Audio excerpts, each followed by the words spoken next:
Growing your business can mean big-time logistical questions like, how are we going to keep up with all these local deliveries? Let Uber Direct offer you a helping hand. With Uber Direct, you take orders on your website, app, or by phone. Then drivers who are part of Uber's courier network pick them up from your store and deliver them to your customer's doorstep. Sounds simple, right? Delivery just got better with Uber Direct. Learn more at uberdirect.com.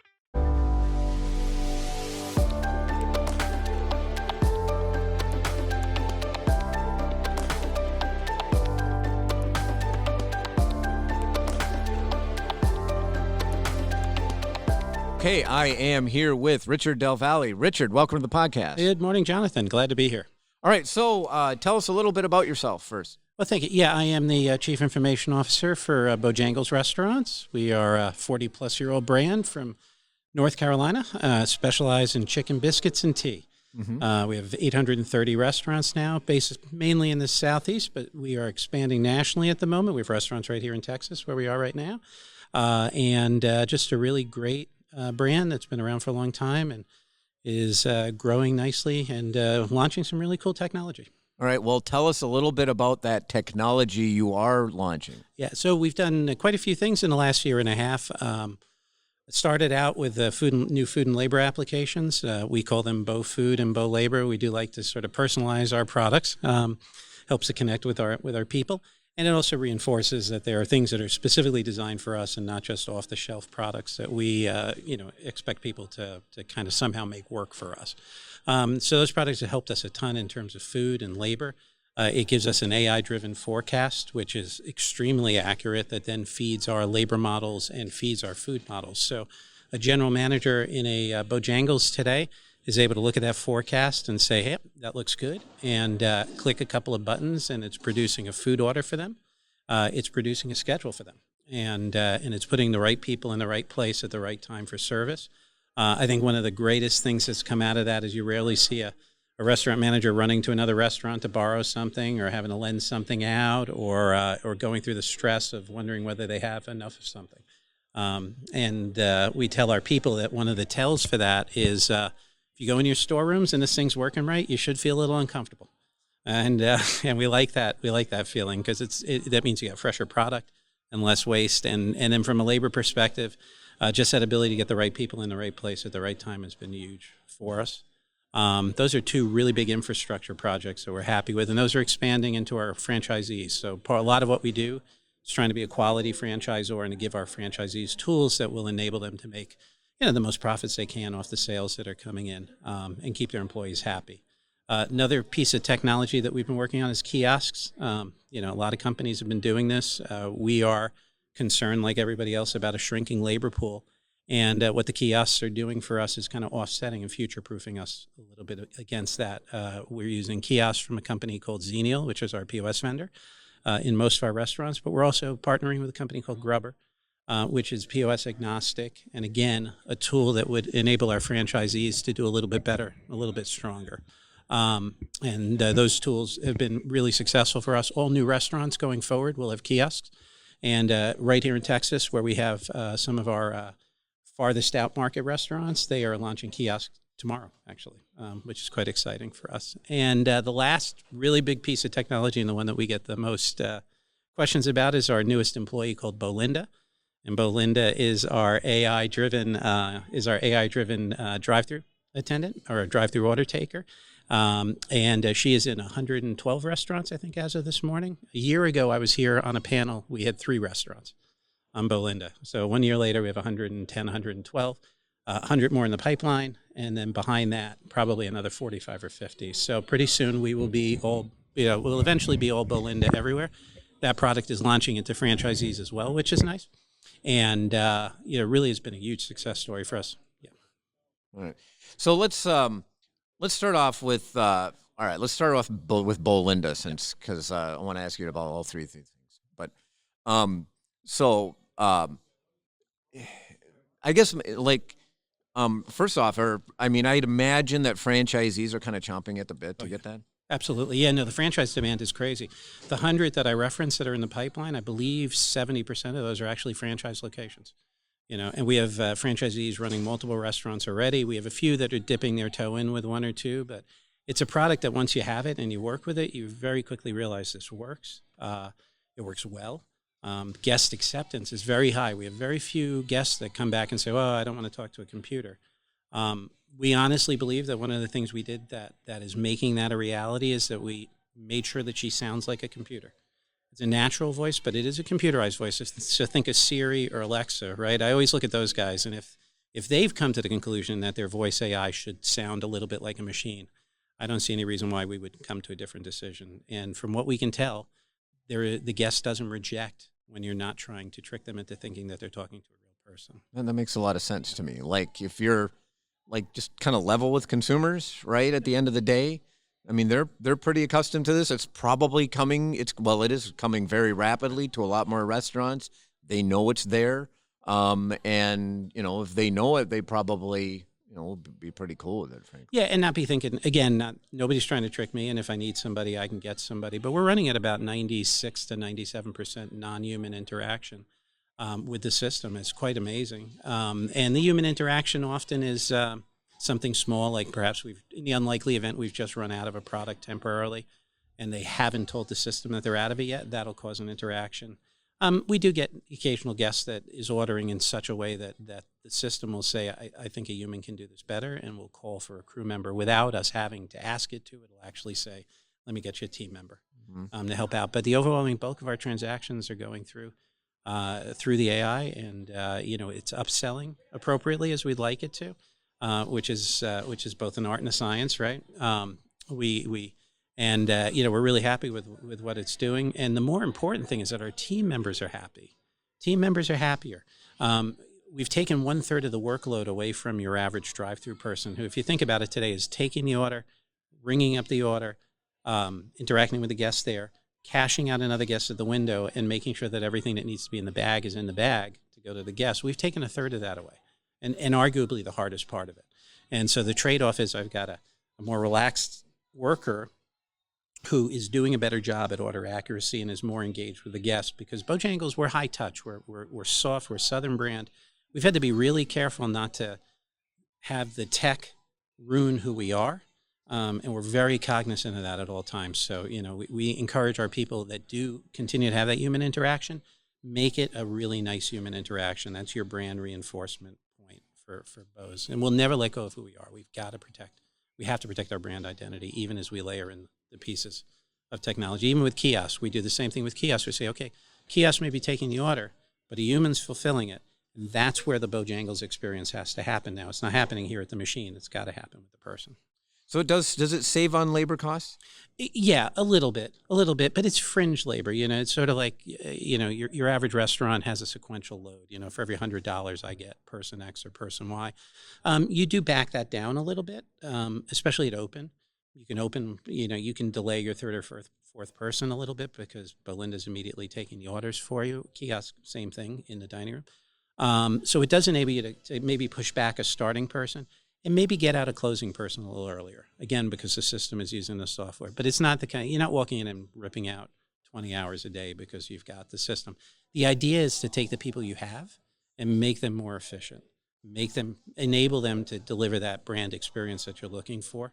And again, if you can make their lives a little bit easier, they will reward you by coming back and doing what you want them to do. And our people are hired highly for personality anyway, so enable that personality. Mm-hmm. Now, I believe I heard like the suggestive sell percentage with an automated order taker is considerably higher than with the an employee. Is that right? Yeah, I mean, a human being, you're not hiring salespeople, right? And so a lot of what's happening at that drive-through is sales. And but again, Belinda is not a salesperson either, but she's programmed to be one. So she's going to upsell when it's appropriate to upsell. Importantly, your brand. A lot of what we sold already were combos. Our menu is sort of designed around, you're going to get your main, you're going to get your fixin', your homemade biscuit, and you're going to get a drink. So for us, the upsell opportunity is, can I bow size that? Can I give you the large one? We've recently introduced things like cookies and cobblers. Belinda does a fabulous job selling desserts. So again, some brands have a bigger opportunity than we did or do, but we are having a lot of fun with the new products, things that are LTOs or things that are dessert driven. The other thing we can use it for, which is great, is that if we have a featured product, like right now, it's wings. We've just launched wings for for football season, and as the cars pull up now, Belinda is suggesting a 5-piece wing combo to everybody, and therefore, as a percent of sales, those restaurants are selling more than the human beings. So we can use her to do a speedy welcome, combo it up with a sell opportunity, and actually move the product that we're featuring. So that part's been a lot of fun. That's also the benefit for the kiosks, yeah? Kiosks can do the same thing. Kiosks can be programmed to what we call guest favorites. So what we present when you first log in are things that we want you to buy. So same thing. They're seeing that 5-piece wing combo jumping up. And at the end of their transaction, the kiosk is trying to sell a bottled water or something easy to sell, medium fries or one of the dessert items. And our take rate on those is obviously higher than it would be with a human. Yeah, that's one of the more interesting things is like kiosks and automated order takers are, at least on the surface, people would think, and I know that a lot of restaurant investors and people who are like in CFOs and whatnot, want a lot of these things to cut the labor line, especially after the past few years, and that's the kind of thing that they want to see return on.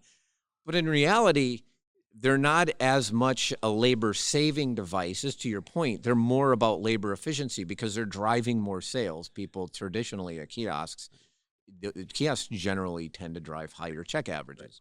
Right. And that what we're seeing from automated order takers is higher check averages. So you're actually selling more, but you're not necessarily getting, substantial savings on the labor line. You're just making life a little bit easier for the employees that are working there. Yeah, and you got to think of labor as sort of the meat of the return, right? Okay, this thing cost me X, so I want to be able to put on paper, okay, it's going to cost me X. I'm going to get rid of Y, and then that's neutralized, and then everything else that happens is then gravy, right, on the meal. And I think that's the right way to think about it. I think there's this temptation that says, it's 15, 20 hours a day, and I'm going to end up making money off of launching. It's not what it's about, and it shouldn't be. And I think another piece to this that people underestimate is the value of consistency, right? So, one of the world's most uncomfortable feelings is the drive-through pull-up moment. Is anyone going to talk to me? 3 seconds sounds like 3 minutes, right? 5 seconds sounds forever. Belinda's talking to you and barely get your window down before she's saying, hey, it's bow time, right? And trying to sell you something. So, so it really is, it is consistency, enabling your people to be more accurate with the orders, right? Because again, they have more time on their hands. I think that people miss the subtle advantages of being a more consistent brand, giving higher quality food and service, and knowing that in and of itself is going to reap a sales benefit downstream, right? I think most restaurant consumers value consistency as much as they do quality, right? Risk-free experience, right? Yeah, that's kind of the name of the game in the chain business, right? At the end of the day, it's about getting the same experience in Dallas, Texas, as you're getting it in Charlotte, North Carolina, for instance. Exactly. Your ability, no matter where you're going, you are going to get the same Bojangles. Right. And that's super important for us, especially as we grow into markets where we haven't been before. And, even more important to be extremely consistent. And, again, our food it's high quality. It's most of it's house made. And so, the more time we can free up for our people to pay attention to that product quality, it will reap future benefits as well. And so we love the technology, not for technology's sake, but in how it allows us to improve our brand experience for the guest. And that's kind of, we actually renamed it Botech. It's not IT anymore. We're Botech because we only want technology that works for Bojangles, right? And we don't go after the shiny penny and try to get into things that are fun and cool. Unless it's got a solid business case and makes us stronger and better, we're not interested. So you're saying, is this more accurate than a human being, or where is that at? Yeah, I would say, the order entry point is more accurate. There's absolutely no question. In most of the restaurants we do this, we have digital menu boards with an order confirmation quadrant down in the bottom. Really enables the guests to be 100% sure that they're ordering correctly. So definitely slightly better than the average drive-through person. I would tell anybody, if you've got a bunch of superstars on your drive-through that have been doing it for 20 years, they're going to be faster. They are. And they may even be a little bit more accurate. But where the accuracy starts to come in for us is getting all the things that the guest ordered in the bag, which shouldn't be as tricky as it is in today's day and age, but it is because, it's just the nature of the beast. And so what we're finding is by removing that order taking step that we're enabling that level of accuracy. We also want to make sure our friendliness stays high as well, right? We don't want to lose any of that. So we're constantly watching accuracy, friendliness, and overall satisfaction, just to make sure that we're not, doing anything that's taking away from the quality of the experience. Mm-hmm. No, is it faster? No, it's about the same. Okay. It's about the same. I would say there are certain times a day where it's faster. There's no question. But remember, we do a very large breakfast mix. Yeah, it's just kind of fun for us.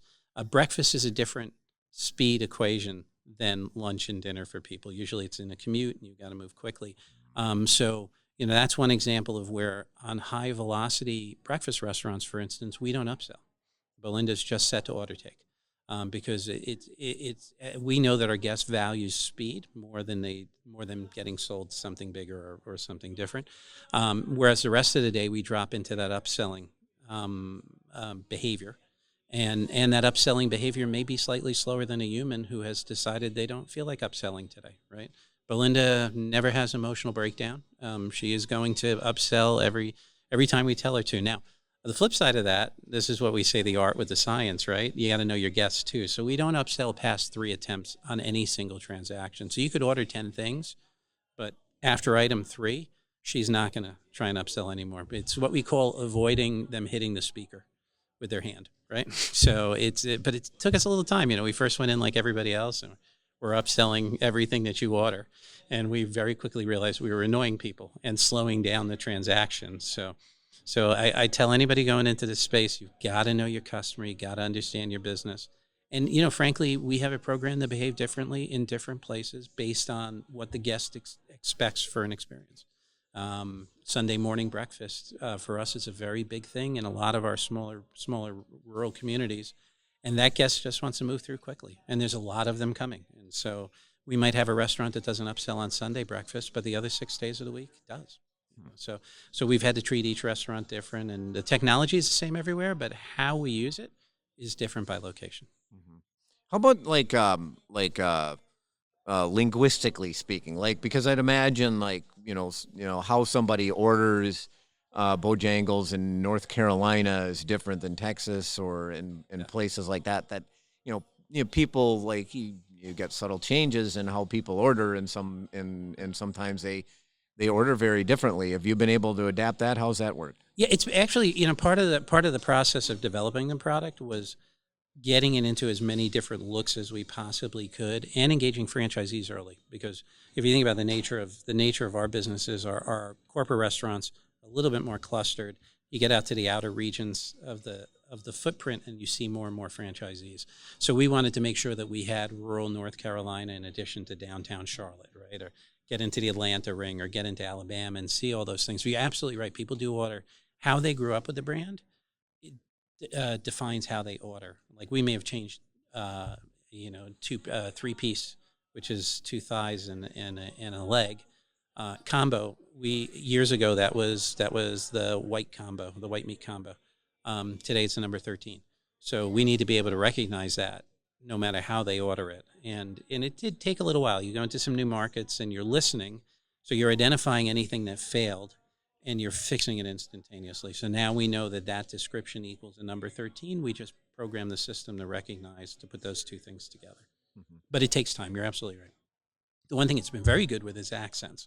We're very pleasantly surprised that it is able to understand pretty much everything. And we had a lot of fun testing it, as you can imagine. Fake accents, broken English, Spanglish, Pig Latin. I mean, we background noises, and we tried everything to break this thing. We definitely feel like we have the most robust technology partner. We've personalized it a lot. We're partnered with a company called Hi Auto, and their listening technology and processing technology is, frankly, amazing. It hears everything. Yeah. Mm-hmm. So I want to talk a little bit about kiosks before we move to the back of the house stuff, because that's also really interesting. But so how many stores you got kiosks in now? Is that? Yeah, it's 20, a little over 20. It's been a retrofit strategy for us. It's a little tricky to squeeze a kiosk into an existing restaurant. Ours have a lot of what we call the Disney World, slotting type of thing. And we were trying to avoid having to go into restaurants and rip those things out. One One thing we learned about kiosks very quickly is freestanding is not as good as placing it where the registers are normally. Our customers have muscle memory. We freestand these things. They might as well be in the parking lot. They're not looking. They're just going right to where they've always ordered. So, we've learned to put them on the counter at the existing POS location is the best way to get adoption for them. So we've retrofitted a bunch of restaurants. We feel really comfortable that we've got the right technology in place for that. And now it's our standard on all new restaurant openings. So that's how we're going to grow kiosk for now, is going to be on new builds. But it will be available to retrofit into existing restaurants. But it'll be more of a cherry pick strategy where we think we have good opportunity to do it. Because it's costlier. To go into a new restaurant, it's pretty much cost neutral. You're removing some POS terminals and replacing them with kiosks so that your net build-out cost stays about the same. But if you go into an existing restaurant, it's all new capital to do. So the hurdle's a little bit different between the two of them. And we've partnered, as I said earlier, we have Xenial, which is our POS vendor, is offering a kiosk product that we're very happy with. But we also have Grubber, which leverages Olo, which is our online ordering platform. And that is POS agnostic. So that enables us to offer kiosks to non-Xenial POS customers. We have probably about 300 restaurants in the system that don't use Xenial today. And so that product has been designed to help them.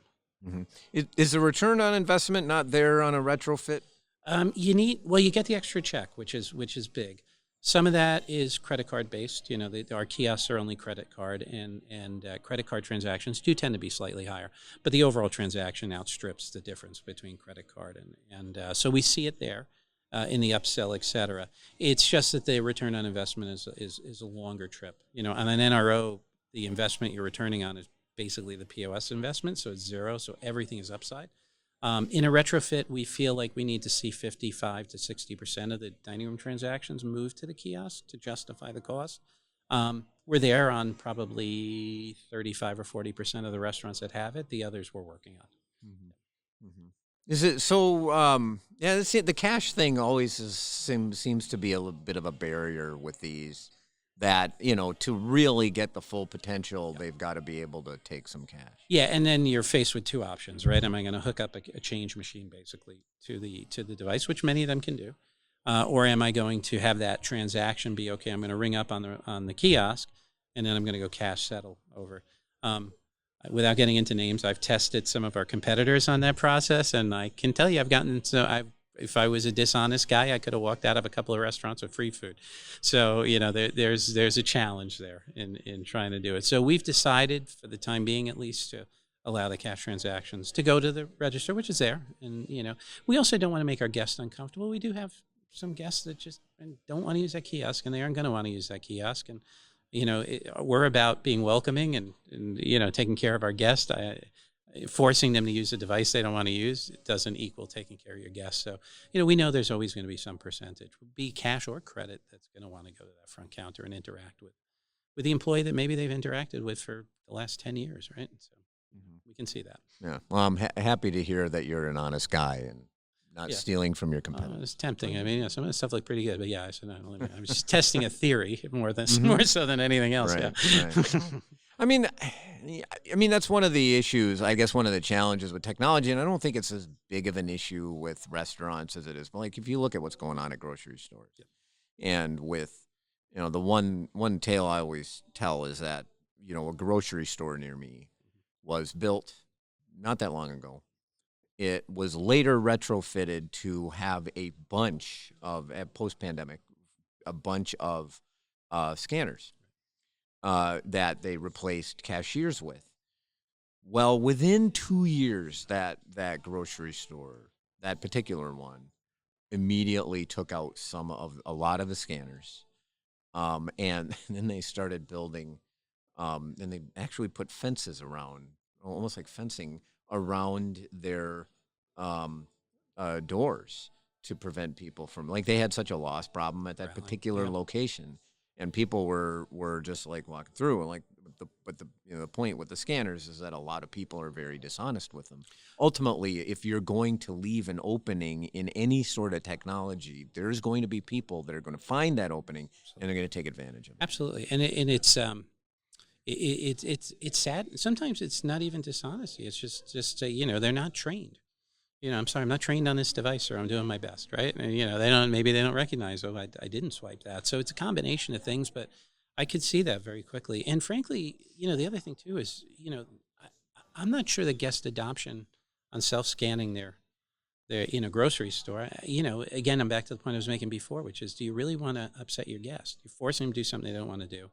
That's just not good business. So I think it's probably a combination of, hey, I've lost a bunch of money and my guest has told me, you're forcing me to do something I don't want to do. And we never want to do that. So for us, we're going to present them with multiple options.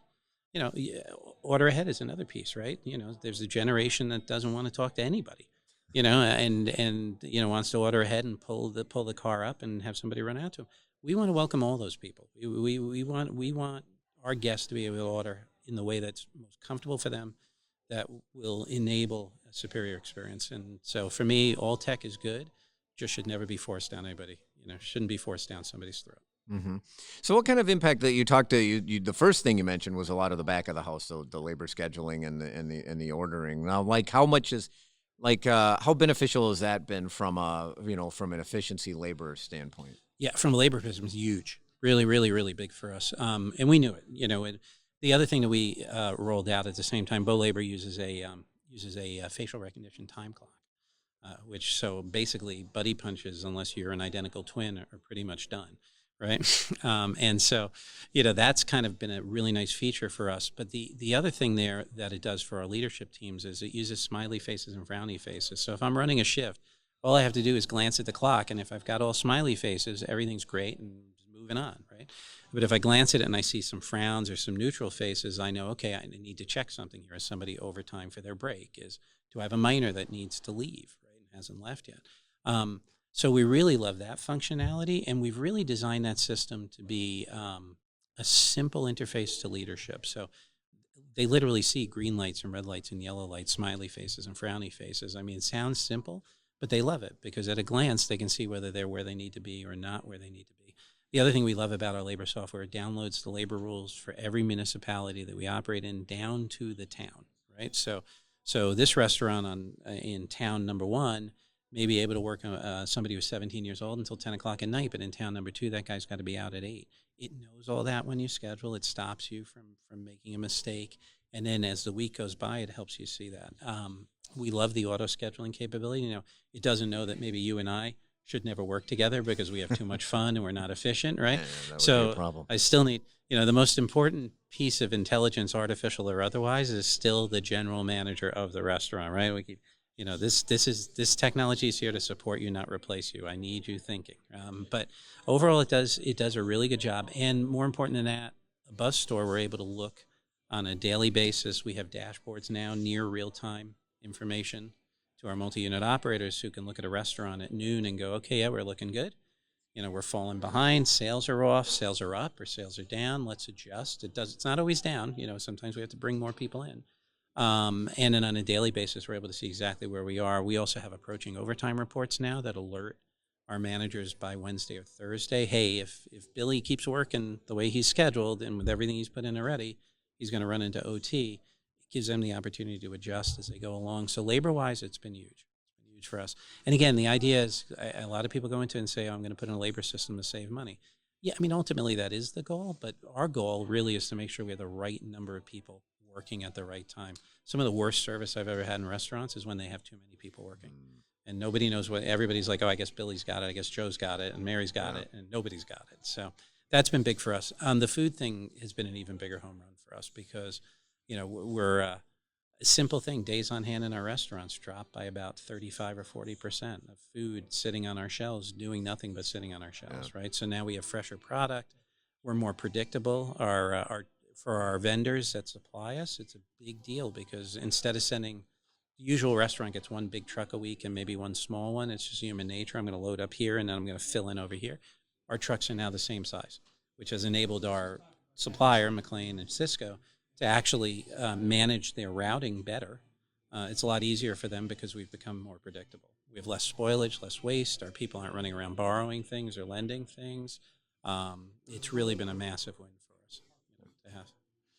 Richard, this was great. Really appreciate you joining me this week on the podcast. Well, thank you for having me. I really, really enjoyed this. Thank you. Fantastic. Thanks.